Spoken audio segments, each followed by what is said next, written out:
Well, after another failed vote in the Senate today, the U.S. is on the verge of breaking the record for the longest government shutdown in history at 35 days. Man, this is some bullshit! Yo, what's good? It's your boy F. Flossy letting you know what's up or what's going down. Go ahead and hit that like button for your boy. Yep, you heard it. We are still in the government shutdown. And y'all playing with people's money, son. Democrats still blaming the Republicans. Republicans still blaming Democrats.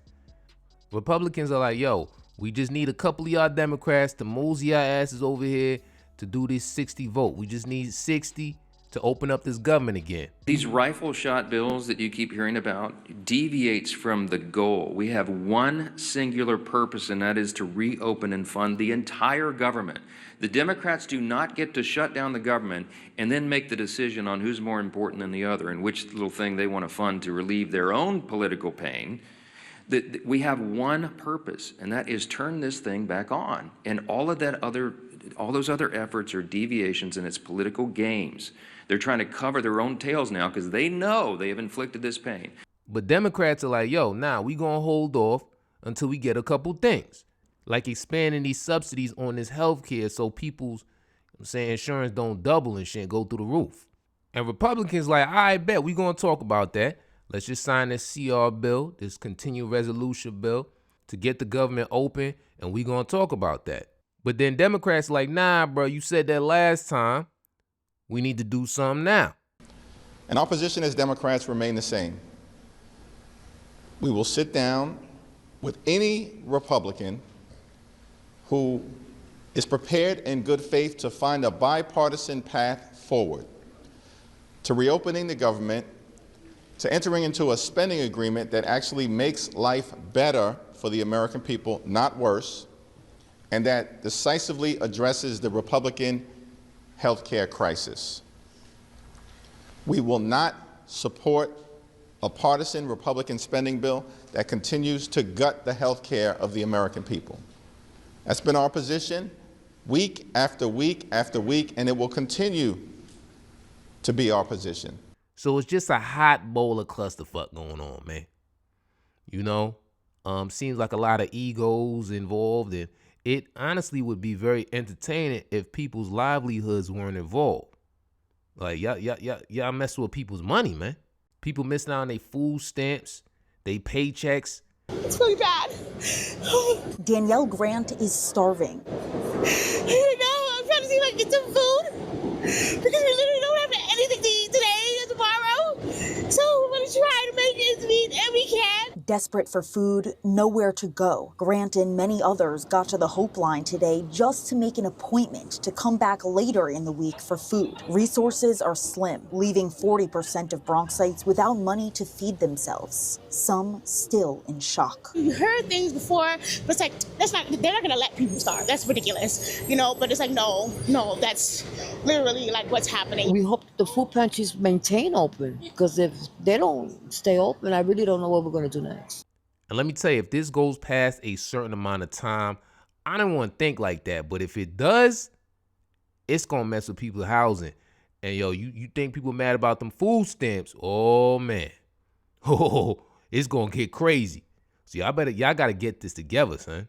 So with all this going on, Trump is like, hey, we need to just do this nuclear option and end the filibuster. And the filibuster is the reason why Republicans need 60 votes.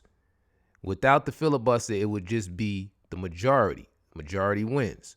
It's time for Republicans to do what they have to do, and that's terminate the filibuster. It's the only way you can do it. And if you don't terminate the filibuster, you'll be in bad shape. But the Republicans are like, Trump, we fox with you. You know what I'm saying? But that ain't the move. We can't do that. That's not the goal. And he getting aggy like, y'all go ahead and end this. And they like, nah, we can't do it like that, bruh.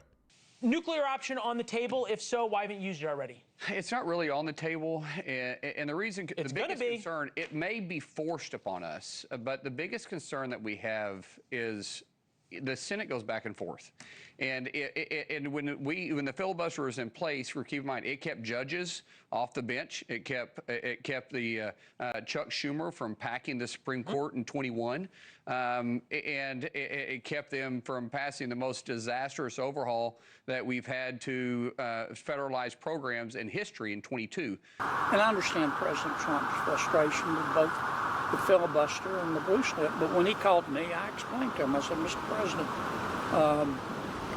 the job of the senator is not just to advance good ideas.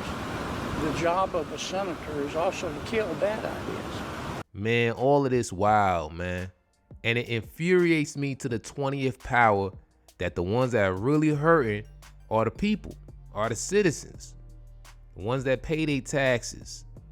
They the ones really hurting from this. People in Congress, they still getting their money. So while y'all up there having a schlong measuring contest, people out here starving, getting hurt. So there has been talk of a possible resolution coming real soon, because the word is, you feel me? The word on the street is that this was more about ego than helping the people. One factor that's in speculation is they saying Chuck Schumer don't want to look like a little bitch in front of his people. Him and Hakeem Jeffries want to make it clear to their fan base that they have some nuts and they fighting. That's the word on the street. That's what I'm hearing. You know what I'm saying? You do what you want with it.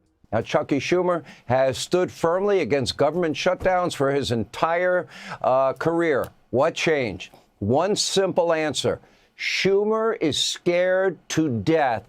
He is afraid of getting a primary challenge from AOC for a Senate seat. The bottom line is, nobody wants your stank ass endorsement anyway, Chuck Schumer. Mr. Status Quo hasn't lifted a goddamn finger in 10 months for the American people. And my God, when the next mayor of New York endorses your challenger for your Senate seat, it's gonna be such a beautiful day. But at the same time, some polls came out that said majority of people blame the shutdown on the Republicans. We asked the question, who do you blame? 42% say Democrats in Congress, but 52% said it's either the president's fault or his party in Congress's fault. But the Republicans like, yo, we need Democrats to get them 60 votes to open up the government. What you want us to do? I feel like the Democrats really need to own the shutdown. I mean, we're shutting it down. I know why they claim, because they want to address the tax credits, and I fully support that. I voted for all of their RCRs every single time, and I refuse to put 42 million Americans in the kinds of food insecurity. Now, this is all is solved by just reopen our government, and the people are now paid. Now, if we are the party that are fighting for working people. Now, as far as I'm aware, every single union that's involved in this is now demanding to us to reopen that. That's the side that I'm in through this. And now the 4 airlines are now saying, we really have to stop this right now.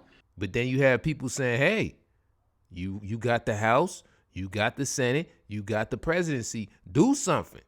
It's on you. So it's just all over the place, you know. But like I said, there has been rumbling about a possible resolution coming soon. So yeah, yo, let's just hope this gets solved sooner than later. You know what I'm saying? For the people, man. For the people. But yeah, like, comment, subscribe. Always love reading your thoughts. Till next time, baby, I'm out.